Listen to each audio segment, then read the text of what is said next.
Nous sommes dans l'émission Arabica, on parle nutrition, mais on va parler sommeil avec notre nutritionniste Hakima Moumen. Bonjour, sabah al-khair. Ce sera plus pratique avec un micro. Plus facile, ouais. J'ai perdu l'habitude, voilà. Je pense. Re-bienvenue dans notre émission sur Arabelle. Donc on parle, le sujet c'est de la nutrition, mais aujourd'hui on va dévier vers le sommeil. Quel est le lien ? Quel est le lien ? Alors on va parler du sommeil. Effectivement, on verra par la suite que le sommeil a un impact notamment sur la prise de poids et également sur les inflammations, sur l'immunité. Enfin, on en parlera juste après, les effets du manque de sommeil sur la santé. Alors, imaginez. Donc c'est vrai que souvent on se dit l'alimentation équilibrée, le fait de pratiquer une activité physique, ce sont deux éléments essentiels pour avoir un mode de vie sain. Et la plupart du temps, le sommeil, il passe un peu à la trappe, passe en second plan en se disant je dormirai quand ça sera possible en fait, ou quand le corps ne suit plus, tout simplement. Et là, ça pose problème à ce moment-là. Mais en fait, combien de temps est-ce qu'il faut que l'on dorme ?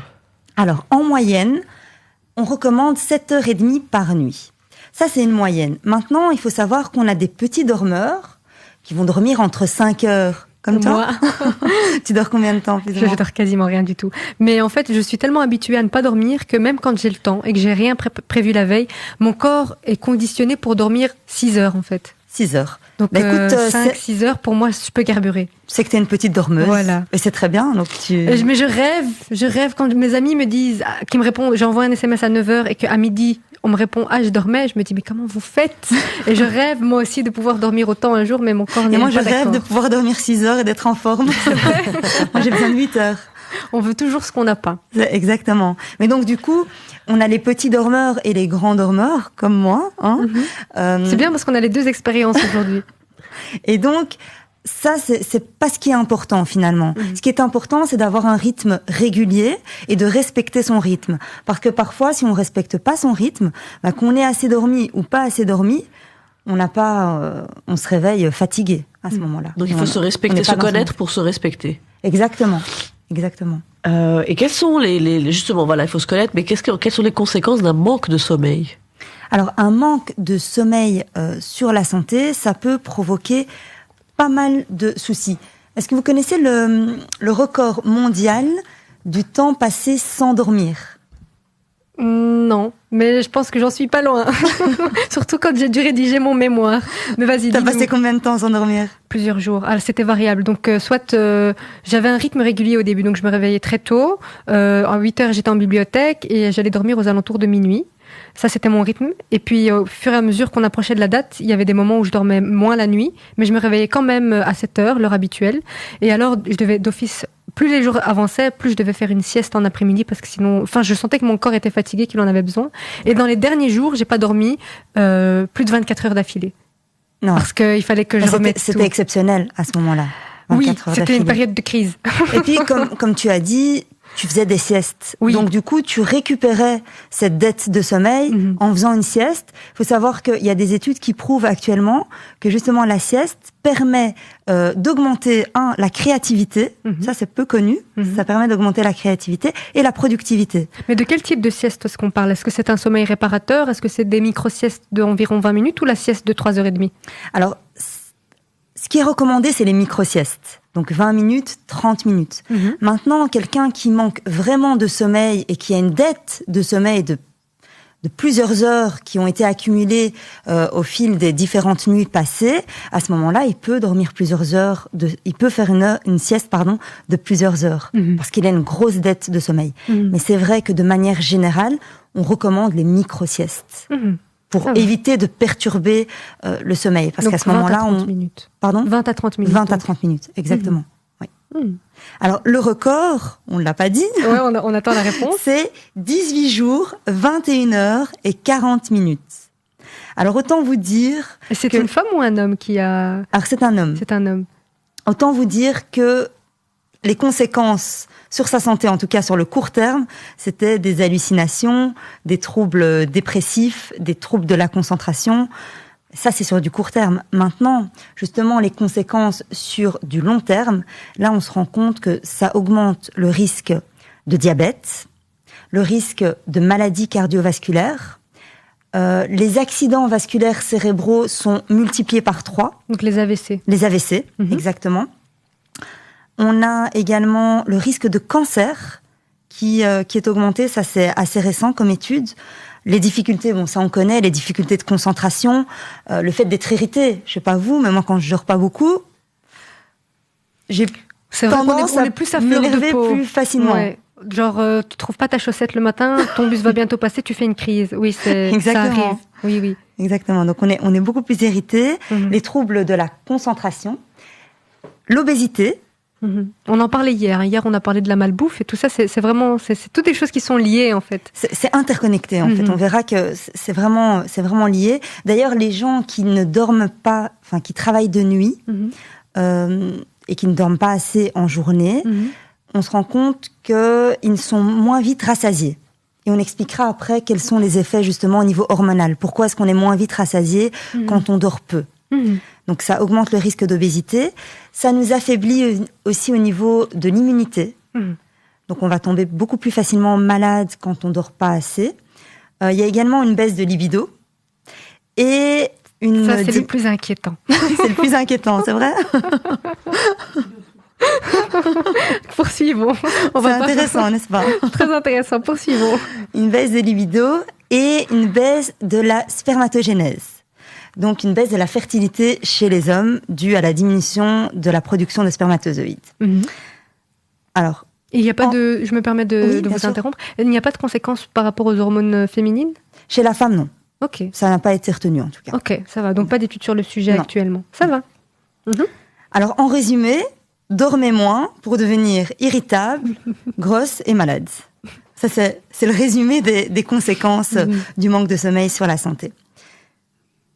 Alors, si vous voulez, on peut approfondir justement le sommeil, l'impact du manque de sommeil et le poids. Alors, il y a une étude récente qui a été faite en Angleterre, que j'ai découvert il y a pas si longtemps, qui en fait a mis en corrélation, a établi le lien entre le risque d'obésité et la luminosité dans la chambre.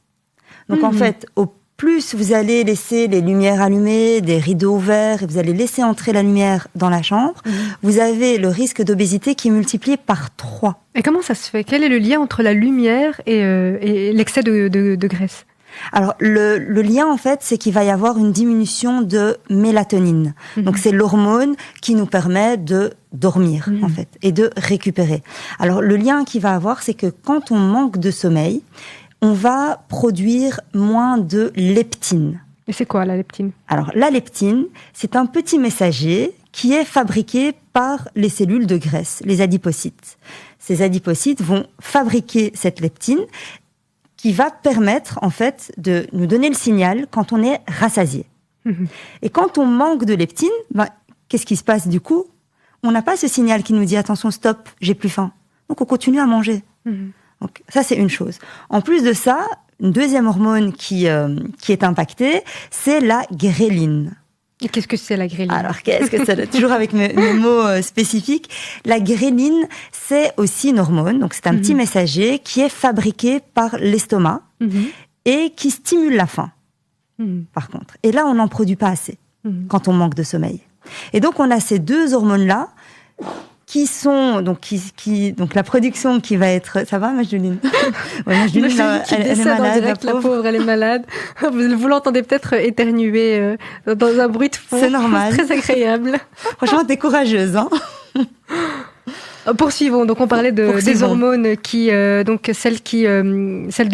hormones de la satiété. C'est ça, les hormones de la satiété. Et donc, il y a tout un dérèglement hormonal qui se produit quand on manque de sommeil. Et la personne qui manque de sommeil va aussi se diriger plus facilement vers des aliments qui vont être gras et sucrés. En plus de ça, quand on est fatigué, qu'est-ce qui se passe? On a la flemme de préparer à manger. Exactement. On n'a pas envie de cuisiner, donc on va se diriger vers des aliments préparés, gras, sucrés, et automatiquement on va prendre du poids. Il y a une autre hormone également qui intervient, dont je parle souvent, c'est le cortisol. Ce fameux cortisol, qui est produit également lorsque l'on stresse. Alors ce cortisol, c'est une hormone qui est fabriquée, qui est nécessaire pour le bon fonctionnement de notre corps. Mais quand on en produit trop, ce qui va se passer, c'est qu'il va y avoir une baisse du métabolisme. Donc le métabolisme, il va fonctionner au ralenti. Et en plus de ça, on va stocker des graisses au niveau abdominal. Donc, quand on manque de sommeil et qu'on est stressé, souvent, la graisse, elle est localisée au niveau du ventre. Et est-ce que cette obésité qui intervient par rapport au manque de sommeil se déclare jeune, ou est-ce que ça peut arriver du jour au lendemain une fois qu'on dépasse la trentaine? Est-ce que c'est propre aux hommes ou aux femmes? Alors, par rapport à ce problème de manque de sommeil et d'obésité, oui, ça peut déjà commencer quand on est bébé. Donc, on se rend compte que les enfants qui ne dorment pas assez durant leur enfance, leur petite enfance, ont un risque accru d'obésité. Donc, c'est important d'être vigilant par rapport à cela et de voir quels sont les facteurs qui favorisent justement l'endormissement chez l'enfant, un bon sommeil chez l'enfant. Et quand on est mince en étant adolescent ou adolescente et qu'on a justement ce mode de vie où on dort peu, on est très stressé, est-ce qu'on peut devenir obèse dans le futur, à l'avenir, après 30 ans, 40, 50 ans, ou est-ce que ça dépend vraiment des gènes de la personne? Là, je parle de mon cas. D'où la question. Alors, évidemment, c'est propre à chacun. Maintenant, ça augmente le risque, en tout cas, de surpoids. De surpoids, de maladie aussi. Donc, c'est vrai que peut-être que j'espère pas que tu seras pas touché par ce problème de surpoids et d'obésité, mais ça sera peut-être autre chose. Ça sera peut-être des inflammations, par exemple. Le diabète, c'est aussi des choses pas sympathiques. Donc, ça augmente le risque, effectivement, même pour quelqu'un qui est mince. Et c'est une bonne question, parce que souvent, on se dit, moi, je suis mince, donc je m'en fous. Ouais, je mange ce que je veux et c'est pas grave. De toute façon, je suis mince. On est focalisé sur l'apparence et sur le fait d'être gros ou mince plutôt que sur des maladies qui pourraient nous toucher nos organes et qui pourraient être justement encore plus fatales que notre aspect physique, elle fait qu'on soit gros ou grosse, quoi. Exactement. Sujet très intéressant aujourd'hui, d'ailleurs, on continue. Alors, oui? On fait une pause? On va faire une courte pause, effectivement, comme tu l'as dit, on continue juste après les infos.